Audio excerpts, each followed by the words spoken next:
If you're stealing heat from a man during a Colorado blizzard, you better pray he doesn't know exactly where the gas line goes.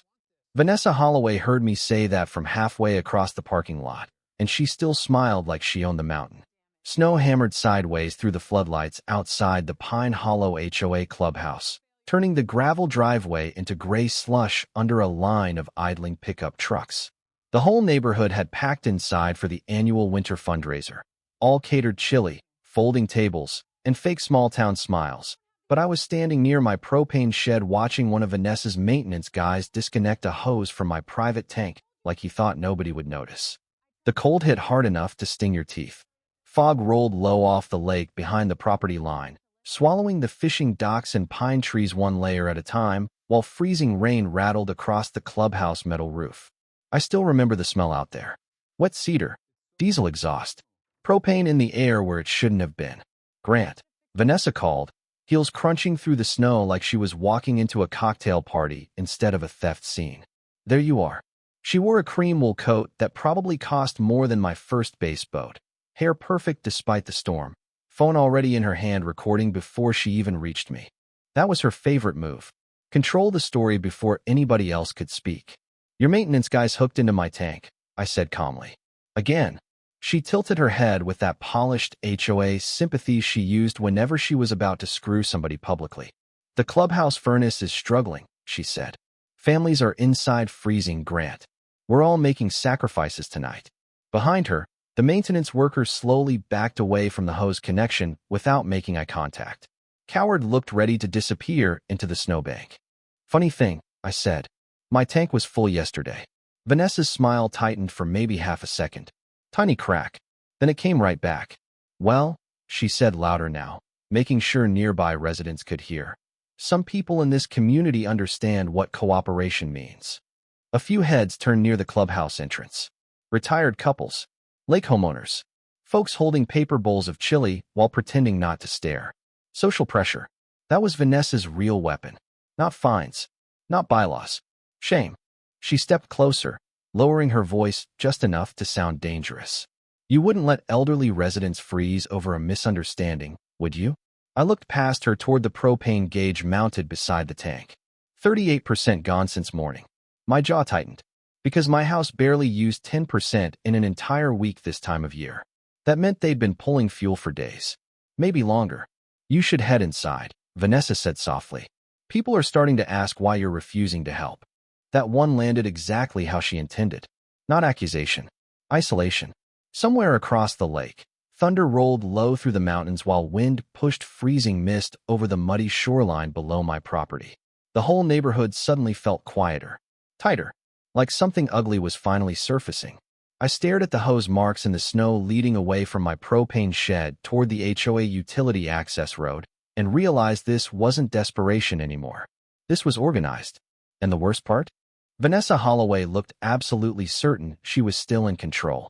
If somebody in your town tried stealing from you during a snowstorm, comment below with your city and tell me honestly. How long would you stay patient before pushing back? Because what I found buried under that clubhouse 3 nights later made propane theft look like the smallest problem in Pine Hollow. By sunrise, the storm had settled into that heavy Colorado silence that makes every sound feel guilty. Wind pushed fog across Blackwater Lake in slow gray sheets, while freezing rain tapped against my cabin roof hard enough to wake me before dawn. I sat at the kitchen table with a black coffee thermos and 3 years of propane invoices spread beside the window, watching headlights crawl past my gravel driveway toward the clubhouse. Nobody waved anymore. Not this morning. Pine Hollow had already started choosing sides. My propane monitor updated every 4 hours through an app connected to the regulator system I installed myself after my wife passed. At 6:15 in the morning, the numbers refreshed again. Another 11% gone overnight. My furnace had barely kicked on once. I stared at the screen for a long second while lake wind rattled the old fishing poles hanging beside the mudroom door. That was not emergency borrowing anymore. That was coordinated draining. I pulled on my coat and boots and followed the frozen tire tracks running behind my propane shed toward the HOA utility road. The snow had turned gray and slushy near the shoreline, where runoff water cut through the muddy bank below the clubhouse. Somebody had been moving equipment back there recently. Fresh footprints. hose drag marks, generator tracks. Then I found the coupling, half buried under wet cedar branches beside the retaining wall. Commercial-grade transfer fitting. Expensive, not something some handyman improvises during a cold snap. I crouched there listening to water slap against the dock pylons while thunder rolled somewhere beyond the ridge. My stomach tightened because suddenly Vanessa's little community sacrifice speech sounded rehearsed. Planned. I slipped the fitting into my coat pocket just as headlights rolled down the service lane behind me. Melissa Crane climbed out of a silver Subaru wrapped in a long scarf and panic. HOA treasurer. Usually quiet. Usually loyal to Vanessa. She froze when she saw me standing there near the utility access hatch. "You should not be back here," she said softly. Not threatening. Nervous. "That depends," I replied. "How long have you known they were using my fuel?" She looked toward the clubhouse before answering. "It was supposed to be temporary." Temporary. That word again. Same poison people use when they already know they crossed a line. I watched her breath cloud in the cold air. "How bad is the furnace damage?" I asked. Melissa hesitated too long. That told me more than her answer. "The boiler failed before Thanksgiving," she admitted quietly. "Vanessa said the reserve vote would destroy property values if residents found out." There it was. Not survival. Reputation. Money. Social image. They had been secretly siphoning fuel to keep the clubhouse functioning through winter events while pretending the association finances were stable. I almost laughed from exhaustion. Instead, I looked past Melissa toward the giant stone clubhouse sitting above the lake like some fake luxury lodge built on lies. Families inside drinking cider beside, heat paid for with stolen gas. Residents gossiping about me while Vanessa played hero with somebody else's fuel. "Grant," Melissa said carefully. "Vanessa thinks you are going to make this ugly."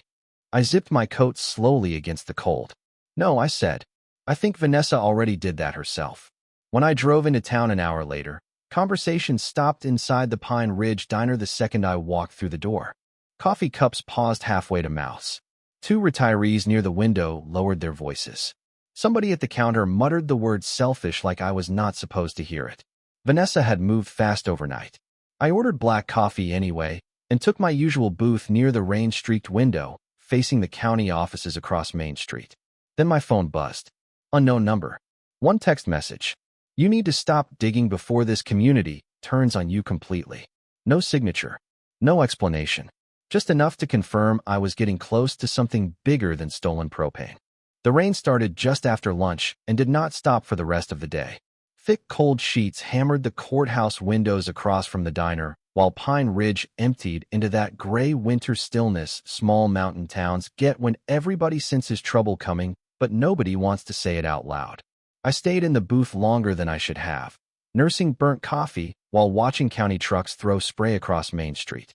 My phone kept buzzing every 20 minutes. Not calls. Facebook notifications. HOA community page posts. Vanessa had started working the room online now. Grant Mercer refuses to help elderly residents during fuel shortage. Do not let selfishness divide Pine Hollow. Hundreds of comments. Angry reactions.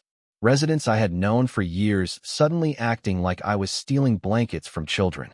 One woman wrote that I should be ashamed to live by the lake while families struggled to stay warm. Another asked if the county could force fuel sharing during emergencies. Vanessa never directly accused me of anything illegal. That was the smart part. She framed everything as morality, community, sacrifice. By the time I drove back toward Pine Hollow, fog had swallowed most of the shoreline and rainwater streamed through the gravel cuts beside the road. My windshield wipers barely kept up. Then I noticed the line of vehicles outside the clubhouse. More than usual. Luxury SUVs. Pickup trucks. Residents packed into an emergency board meeting Vanessa had apparently called without notice. Every parking spot full. Some people glanced away when I stepped inside. Others stared openly now. Public opinion had shifted overnight. Vanessa stood near the stone fireplace, holding a clipboard, while fake concern dripped from every word out of her mouth. "We are facing difficult circumstances," she announced to the room. "But communities survive hardship together." She looked directly at me when she said together. Smooth. Calculated. The furnace inside the clubhouse rattled weakly overhead like it was struggling to breathe. I could hear pipes knocking somewhere behind the walls. People were cold already. Good sign for nobody except Vanessa. Because desperation made people easier to manipulate. Certain residents, she continued carefully, have chosen confrontation over cooperation. Murmurs moved through the crowd. I spotted Melissa near the back wall, clutching a folder tight against her chest. She looked pale, exhausted, guilty. Vanessa noticed me noticing her and immediately shifted position, physically blocking the sightline. Small move. Defensive move.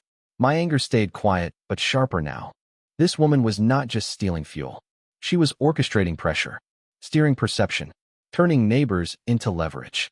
"You want to say my name?" I said calmly. The room went dead silent, except for rain hammering the roof. Vanessa smiled like a realtor discussing property taxes. "If the shoe fits, Grant." A few nervous laughs scattered through the room. Weak ones. Forced. Nobody sounded comfortable anymore. That mattered. Fear had entered the room now alongside judgment. I stepped closer to the fireplace and looked around at faces I had fished with, shoveled snow for, shared beers with after summer storms. Half of them could not even hold eye contact. "You are telling people there is a fuel shortage," I said. "But nobody here has asked why your boiler has been failing since November." Vanessa's expression changed for the first time since this started. Tiny pause. Tiny crack. Melissa looked down immediately. Somebody near the coffee station whispered, "What boiler?" There it was. New information entering the room live and uncontrolled. Vanessa recovered fast. "This is not the time for conspiracy theories," she snapped, irritation finally leaking through the polished voice. "No," I replied evenly. "The time for honesty was probably before your maintenance crew started siphoning fuel off private property." Chairs shifted. Several residents turned toward Vanessa now instead of me. Not trust yet, but doubt. Much more dangerous. Then Melissa suddenly spoke from the back of the room, voice shaking. "Vanessa," she said quietly, "you told us the repair parts were already ordered." The silence afterward felt heavier than the storm outside. Vanessa turned slowly toward her treasurer with a look that could have frozen the entire lake. Nobody spoke for nearly 5 seconds after Melissa said that. Rain hammered the clubhouse roof hard enough to vibrate the hanging lights above the folding tables, while wind pushed cold air through the stone fireplace chimney in uneven bursts. Vanessa Holloway stood perfectly still near the podium, but the room had changed around her now. I could feel it. The balance shifted the second uncertainty entered the crowd. People who had spent 2 days glaring at me suddenly started watching her instead. Different kind of silence. Dangerous silence. Vanessa recovered fast, though. She always did. "Melissa is confused," she said smoothly, setting the clipboard down with deliberate calm. "We discussed temporary heating delays during the reserve planning session last month." Melissa blinked hard. "No," she said quietly. "You said the contractor already fixed the pressure regulators." A man near the back wall lowered his coffee cup. Another resident pulled out his phone. Tiny movements. Tiny fractures. Vanessa noticed every one of them. Her voice sharpened just slightly. "This is exactly why private maintenance discussions should stay private." There it was again. Control through shame. Through intimidation. But the spell was weakening now. I stepped toward the old furnace access hallway beside the kitchen entrance and looked at the condensation running down the clubhouse windows. The boiler system behind that wall sounded wrong. Uneven cycling. Hard knocking in the pipes. Years ago, I installed propane systems for mountain resorts all across western Colorado. You learn to hear when equipment is failing long before people admit it. "How long has that regulator been leaking pressure?" I asked calmly. Vanessa folded her arms. "You are not a board member." "No," I replied. "I am the guy whose fuel has been keeping this building alive." A few people shifted uncomfortably. Somebody muttered, "Jesus Christ." Vanessa's jaw tightened. First visible irritation. Real irritation. "You are creating panic during a storm emergency," she snapped. "And you are hiding liability exposure from your residents," I answered. Big difference. The room went still again. Melissa slowly opened the folder she had been clutching against her chest and stared down at something inside it like she regretted ever touching the papers. "Melissa," I said gently, "how much did the emergency repairs actually cost?" Vanessa immediately stepped forward. "Do not answer that. Too fast. Too emotional. Wrong move." Every resident in that room noticed it. Melissa swallowed hard. "The invoices were never finalized," she admitted. Vanessa said the board would approve reimbursement after ski season revenue came in. Another crack, bigger this time. An older resident named Carl Bennett stood up near the fireplace. Retired state trooper. Quiet man. Respected. You telling us this whole place has been running on borrowed propane all winter? He asked. Vanessa turned toward him with polished disbelief. Carl, please do not dramatize this. I do not think he needs to, I said. Your maintenance crew illegally tapped a private tank during freezing conditions. If that transfer line ruptured near the shoreline utility trench, half this building could have filled with vapor. Several faces drained of color instantly. That finally landed. Not politics. Not HOA drama. Risk. Real risk. Vanessa looked toward me with something new behind her eyes now. Not confidence anymore. Calculation. She realized the conversation had escaped her control. Grant, she said carefully, lowering her voice. Perhaps we should discuss this privately. There it was. The first retreat disguised as diplomacy. But before I could answer, the clubhouse lights flickered once. Then again. The old boiler groaned somewhere behind the walls like metal tearing underwater. Residents turned instinctively toward the sound while thunder rolled across the lake outside. Then the smell hit. Faint at first. Sharp propane drifting through the heating vents. The reaction inside the clubhouse changed instantly once people smelled the propane.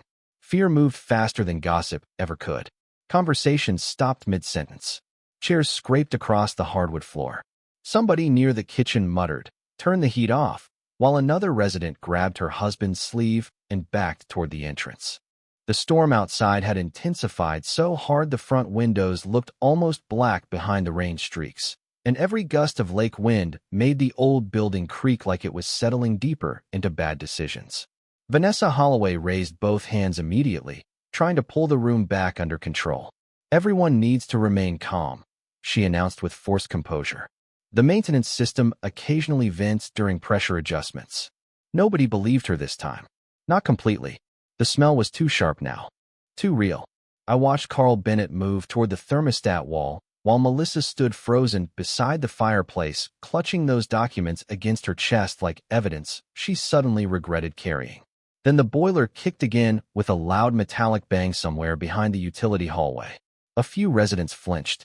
Vanessa shot me a look that mixed anger with something much closer to panic.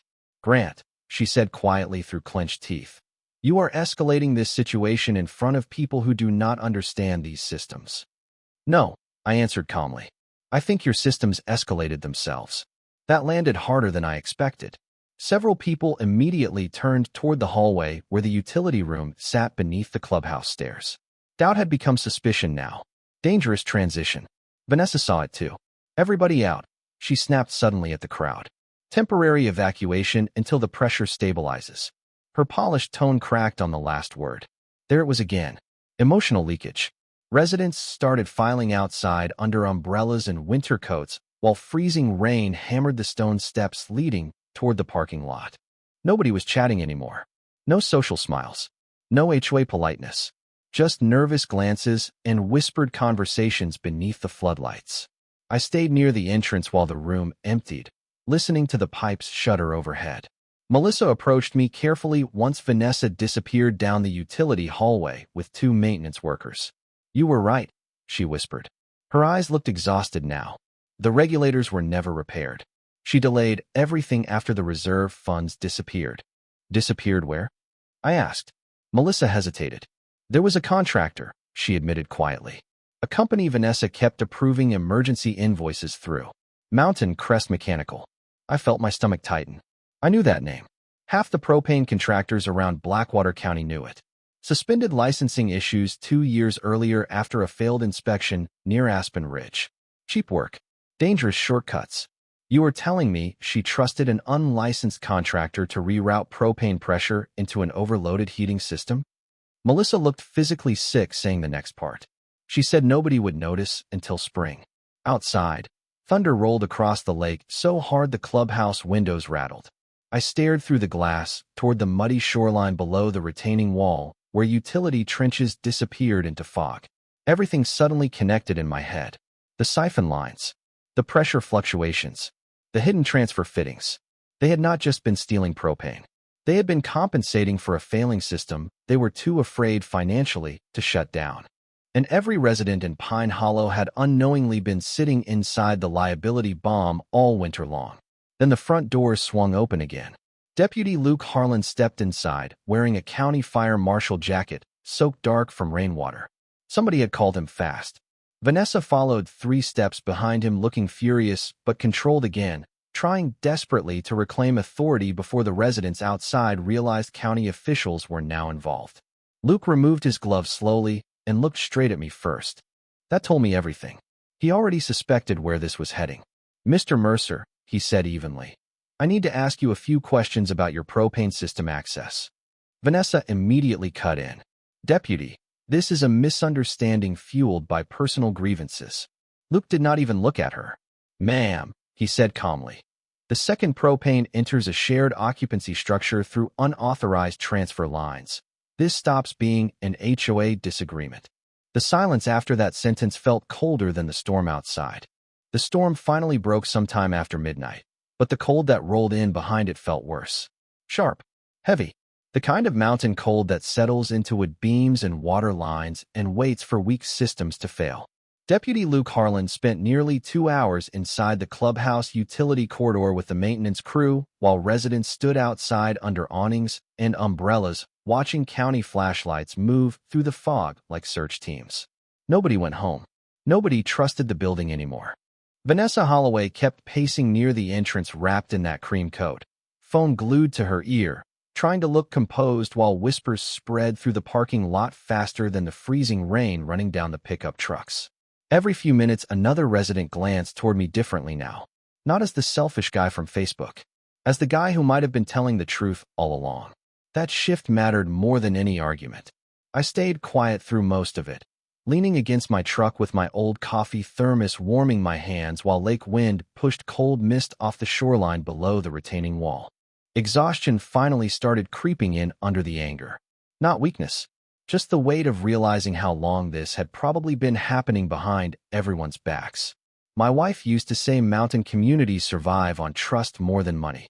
Standing there watching neighbors avoid eye contact with Vanessa for the first time in years, I understood exactly what she meant. Around 1:30 in the morning, Luke stepped out of the utility hallway holding a flashlight and a stack of photographs on his phone. His expression told me enough before he even spoke. "Transfer lines were installed directly into the backup pressure feed," he said quietly. "None of it was permitted." Vanessa immediately stepped forward. "Deputy, we were trying to keep residents safe during an emergency weather event." Luke looked tired now, irritated too. "Ma'am, unauthorized propane redistribution through a residential heating structure is not emergency management. It is liability exposure." Several residents overheard that sentence. You could feel the mood changing again. Liability, insurance, county violations. Those words hit homeowners harder than morality speeches ever do. Carl Bennett walked over slowly, jaw tight. "You telling me our insurance carrier does not know about any of this?" Nobody answered him right away. That silence was answer enough. Vanessa finally turned toward me directly, voice low and controlled again.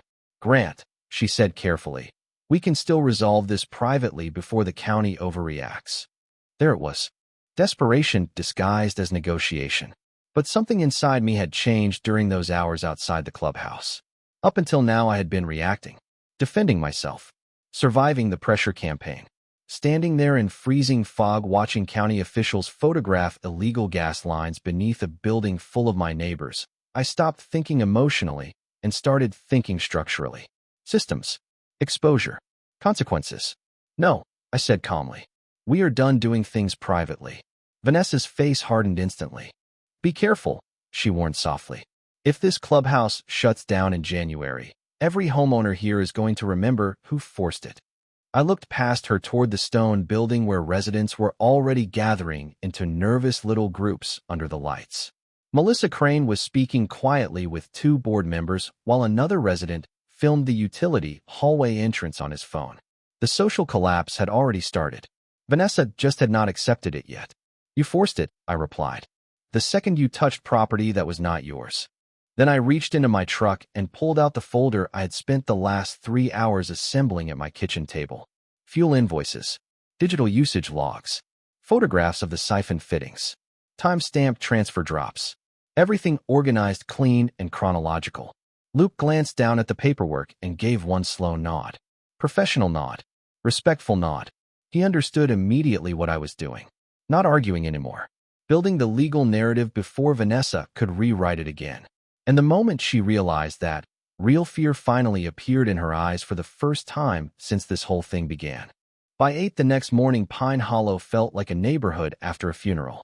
Thick fog sat low over Blackwater Lake, while dirty snowmelt ran through the gravel shoulders and pooled along the muddy shoreline below the clubhouse. County warning tape blocked off the utility entrance now, snapping sharply in the wind beside two parked inspection trucks. Nobody used the clubhouse parking lot anymore except officials and nervous board members arriving one at a time with hunched shoulders and coffee cups they barely touched. The social temperature had changed overnight. You could feel it in the silence. People who used to orbit around Vanessa Holloway suddenly avoided standing too close to her in public. At the Pine Ridge Diner that morning, conversation stopped when she walked in instead of when I did. That detail probably hurt her more than the county investigation. Vanessa built her entire authority on visibility, presence, social gravity. Now she sat alone near the front window under the soft hum of fluorescent lights while courthouse rain streaked the glass behind her and nobody volunteered to share the booth. I watched it happen from across the diner without saying a word. Carl Bennett gave me a quiet nod when I walked in. 2 days ago, he barely looked at me. This morning, he slid a fresh coffee toward my booth before I even sat down. People are talking, he muttered. A lot. He was not wrong. Every table carried pieces of the same conversation now. Missing reserve money. Unlicensed contractors. Illegal gas transfers. One resident claimed Vanessa pressured homeowners into approving fake emergency assessments last fall. Another swore her cousin saw maintenance crews working behind the clubhouse after midnight for weeks. Rumors spread fast in mountain communities, especially once fear mixed with embarrassment. Nobody likes realizing they defended the wrong person publicly. Vanessa finally stood and approached my booth carrying herself with that same polished posture she always used at HOA meetings, but the cracks showed now. Her makeup could not fully hide the exhaustion around her eyes. "Grant," she said quietly, "we need to stop feeding this circus before property values collapse." I looked out the rain-streaked window toward the county offices across Main Street. "Funny," I replied calmly. "You did not seem worried about property values while siphoning fuel through illegal transfer lines." A couple at the counter went silent listening. Vanessa noticed immediately. Public humiliation changes people. Her voice dropped lower. "You are enjoying this too much." That one surprised me because part of me wanted to deny it. I was angry, tired, disappointed, but enjoyment was not the right word. What I felt watching her social control collapse was closer to relief. Like the whole neighborhood was finally seeing the woman I had been dealing with behind closed doors. "No," I said softly. "I just stopped covering for you." That hit harder than I expected. Vanessa glanced around the diner and realized nobody was pretending not to listen anymore. Even the waitress had stopped refilling coffee near the counter. The silence itself had turned against her. Then the front door opened and Melissa Crane stepped inside, carrying another folder thick with papers. She looked terrified. Worse, she looked resolved. Vanessa's entire expression changed the second she saw her treasurer walking toward my booth instead of hers. "Melissa," Vanessa said sharply, "do not do this publicly." Melissa ignored her completely and set the folder down in front of me with trembling hands. "These are the reserve transfers," she whispered. "There is something else you need to see before the county finds it first." The folder Melissa handed me was heavier than it looked. Not physically, emotionally. The kind of weight that changes a room the second people realize what is inside it. Rain rolled steadily against the diner windows while the lunch crowd pretended not to stare at our booth. Nobody was eating much anymore.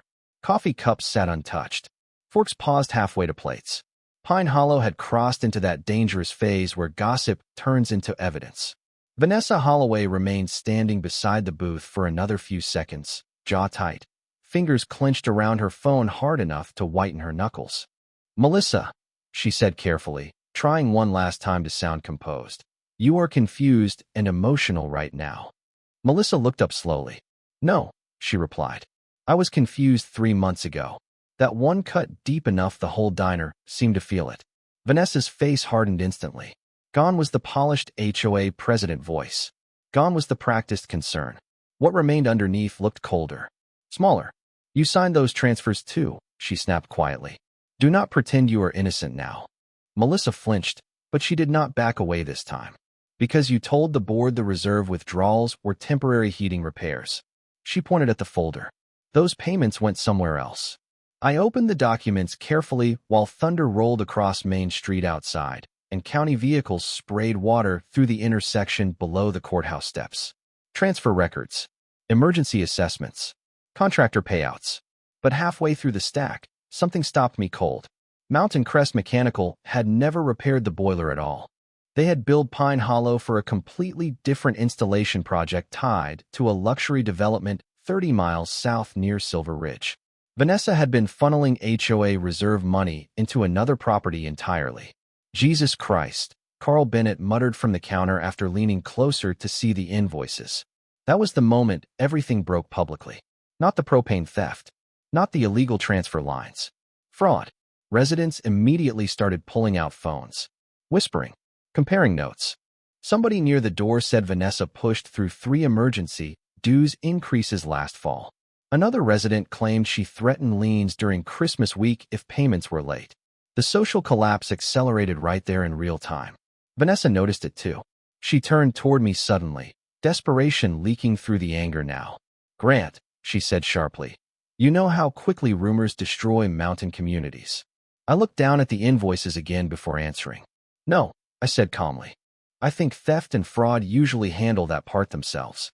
The diner door opened before she could respond. 2 sheriff deputies stepped inside, followed by Deputy Luke Harland and a woman in a dark county investigator jacket carrying a waterproof case file. The entire room went silent. Even the kitchen stopped clattering for a second. Vanessa's expression drained immediately. Not panic yet. Something worse. Recognition. The county investigator walked directly toward our booth without hesitation. Vanessa Holloway? She asked. Vanessa straightened instinctively. Yes. The investigator placed a sealed document envelope onto the table between us.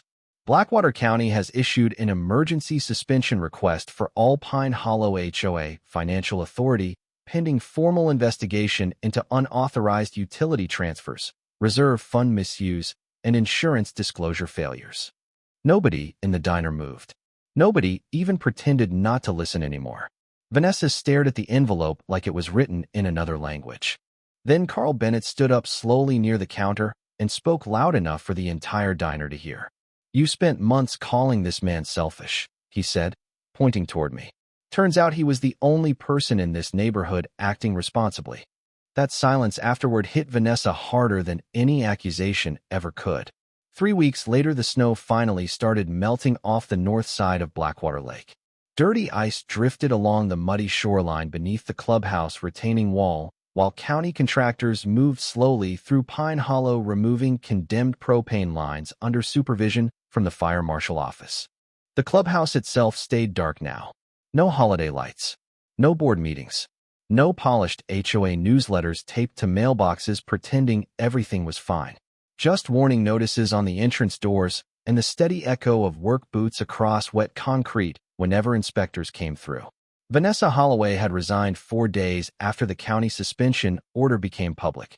Not voluntarily, despite the statement her attorney released online. Residents forced an emergency vote after the insurance carrier officially denied coverage for the unpermitted utility modifications. Once homeowners realized they might personally absorb portions of the liability claims, the remaining loyalty around Vanessa disappeared almost overnight. Funny how fast fear changes people. Last I heard, she was staying with her sister somewhere outside Denver, while county investigators sorted through contractor payments and reserve transfers tied to the Silver Ridge development. Nobody in Pine Hollow said her name much anymore. That was probably the real punishment. Not the investigations. Not the lawsuits. Erasure. Carl Bennett stopped by my place one cold morning carrying a cardboard tray with 2 diner coffees balanced on top. He stood awkwardly near my garage for a second before speaking. We should have listened sooner, he admitted quietly. I looked past him toward the lake where fog drifted low over the fishing docks, and early sunlight finally touched the frozen shoreline for the first time in weeks. People believe confidence, I said, especially when it sounds organized. Carl nodded slowly like that answer bothered him more than anger would have. A few residents apologized over the following days. Some looked embarrassed. Others looked relieved. Melissa Crane testified voluntarily during the county review hearings and avoided criminal exposure entirely after turning over the financial records before investigators subpoenaed them. Deputy Luke Harlan later told me that decision probably saved the association from complete dissolution. Turns out honesty still matters when the walls finally start closing in. As for me, I spent most of March rebuilding the propane enclosure behind my cabin. New locks, new regulators, new pressure monitors tied directly into county reporting compliance. Quiet work, good work, the kind that gives your mind somewhere steady to stand after months of tension. One afternoon, I found myself sanding down the old cedar utility door my wife painted years ago before the winters got hard on it. Her initials were still carved faintly into the lower corner beneath the weather damage. I sat there longer than I expected with lake wind moving through the pine trees and rain tapping softly against the metal roof overhead. For the first time since this whole nightmare started, Pine Hollow sounded peaceful again. No emergency meetings. No whispers. No fake smiles wrapped around threats. Just water against the dock posts and cold mountain air rolling across the shoreline. Looking back now, the propane theft was never really about fuel. It was about power. Vanessa Holloway believed control meant manipulating fear before anyone else could question her authority. She weaponized community pressure, public shame, and financial secrecy because she assumed nobody would slow down long enough to examine the systems underneath her image. But eventually, every hidden shortcut creates pressure somewhere. Every lie needs maintenance. And every person who abuses authority long enough starts believing they are untouchable. That was her mistake. The legal fallout kept growing for months after the county investigation started. Residents filed civil actions against the former HOA board. Insurance adjusters reopened prior assessments. Contractors lost licensing renewals. Pine Hollow had to restructure its entire association governance under temporary county oversight before residents trusted another board election again. Social revenge became legal revenge. Legal revenge became emotional closure. And the strange part is I never really felt victorious the way people online probably imagine. Mostly I felt tired. Then grateful. Grateful my property was still mine. Grateful the truth surfaced before somebody got hurt inside that clubhouse. Grateful the neighborhood finally saw the difference between leadership and control. If there is any lesson in this story, it is probably this. When someone demands silence in the name of community, pay very close attention to what they are hiding behind that word. Because real communities survive on accountability, not intimidation. And no matter how polished someone looks holding a clipboard in public, character always reveals itself under pressure eventually. Last week, I reopened the old dock gate near my shoreline trail for the first time since winter started. The fog had lifted off the water just enough to expose the far side of the lake, while sunset turned the melting snowbanks gold along the edge of the trees. I stood there listening to the quiet and realized something simple. Peace feels different when you had to fight to keep it. Rank the story from 10 to 0. I would love to know what you think.